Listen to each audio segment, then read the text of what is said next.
Berikut ini adalah grafik tentang sejumlah terpidana mati kasus narkoba di Indonesia yang merupakan warga asing.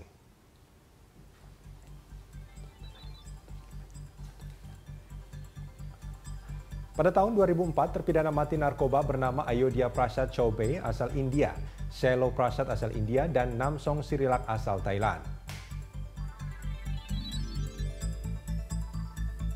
Pada tahun 2008, ada Samuel Iwuchukwu Okoye asal Nigeria, Hansen dan Anthony Nwaliosa asal Nigeria. Di tahun 2013, M. Adami Wilson alias Abu asal Malawi dan Muhammad Abdul Hafiz asal Pakistan.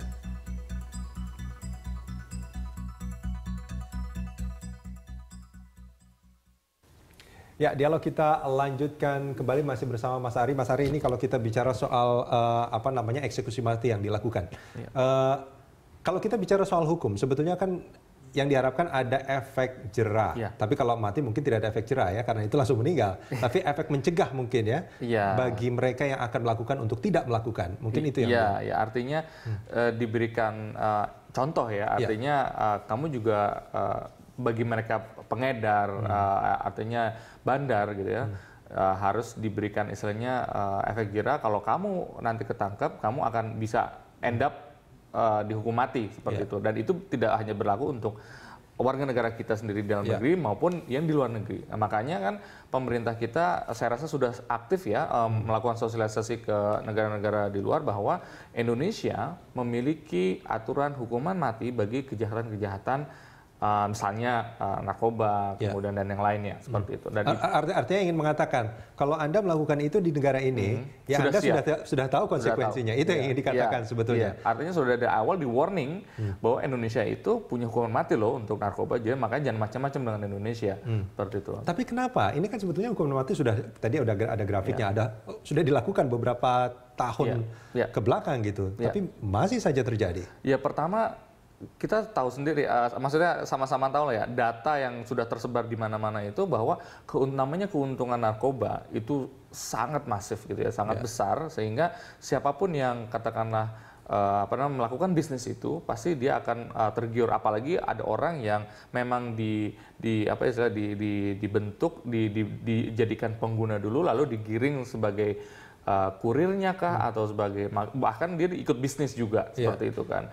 Nah, di lain pihak juga mungkin jadi catatan juga untuk pemerintah bahwa pada saat kita sedang kencang-kencangnya menegakkan eksekusi mati untuk memberikan efek jera dan memberikan pesan ke dunia luar bahwa kita serius, tapi di tataran dalam negeri juga kita juga harus satu spirit nih. Semua elemen, semua lini itu harus sepakat bahwa yang namanya narkoba itu adalah kejahatan yang utama yang harus dimusuhi bersama ya, bukan oleh penegak hukum tapi juga masyarakat. Semuanya, Tapi ini Mas Ari, soal bisnis narkoba tadi. Saya punya salah satu penelitian soal ini sebetulnya. Itu sebetulnya uangnya memang besar, tapi yang menikmati itu hanya bandar sebetulnya. Nah, pengedar itunya tetap aja. Makanya itu di di undang-undang kita ditegaskan kan, sebenarnya yang harus dihukum berat adalah bandar dan pengedar, bukan pengguna. Pengguna direhabilitasi, begitu. Nah, ini kalau kita bicara soal tadi yang memang harus dijadikan musuh bersama oleh masyarakat, apa yang harus dilakukan sebetulnya? Kita tahu loh di beberapa tempat sebetulnya ketika banyak pengguna di sana gitu dan dia memberikan kontribusi kepada wilayahnya, itu barangkali bahkan dilindungi. Dilindungi maksudnya? Oleh warga sekitar. Kontribusi terhadap wilayahnya gitu.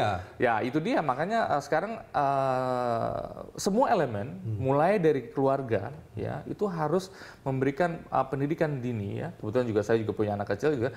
Kita harus memberikan pemahaman ya kepada semua orang bahwa yang namanya narkoba itu sangat merusak. Dan bahkan ada salah satu pengamat ya yang bilang bahwa ini harusnya sudah dikatakan sebagai sesuatu yang kalau dalam Muslim ya itu harus haram gitu. Artinya tidak bisa, misalnya kalau kamu lagi makan itu semuanya jadi nggak sah lah pokoknya. Nah, artinya itu salah satu usaha untuk menjadikan narkoba itu sesuatu yang rusak, yang jelek gitu. Dengan cara itu semua orang kalau memang sudah menjadikan itu satu suara dan pemerintah tegas menegakkan hukumnya terhadap bandar, pengedar gitu ya tanpa pandang bulu ya, apapun ditemukan di lapangan seperti apa.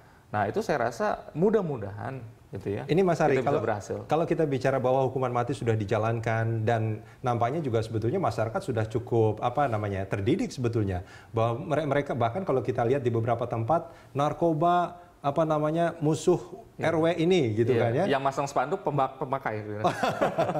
Nah, ini yang saya khawatirkan selain itu. Jangan-jangan ini penegak hukumnya juga menikmati dari bisnis ini. Saya pernah dengar dari wawancara di salah satu TV nasional, salah satu anggota dari BNN, bahwa hampir semua profesi, semua orang, baik itu mulai dari profesi apapun sampai, mohon maaf, pesantren, anggota pesantren pun itu sudah terinfluence oleh narkoba. Artinya memang kita tidak bisa melokalisir ini di sini, ini di mana, ini semua ada. Ya. Jangankan mungkin tetangga kita sebelah. Tapi masalahnya ketika penegak hukum juga menikmati bisnis ini, maka proses hukum untuk penegakannya juga akan menjadi harusnya tegas juga. Saya bilang tanpa pandang bulu. Dan ini mumpung spirit dari pemimpin kita tegas gitu ya. Mudah-mudahan diikuti oleh elemen-elemen di bawahnya. Anda sepakat dengan eksekusi mati bagi terpidana kasus narkoba? Pribadi saya, ya. Baik, Mas Ari, terima kasih banyak sudah bersama kami di Prime Time Talk. Terima kasih, Mas.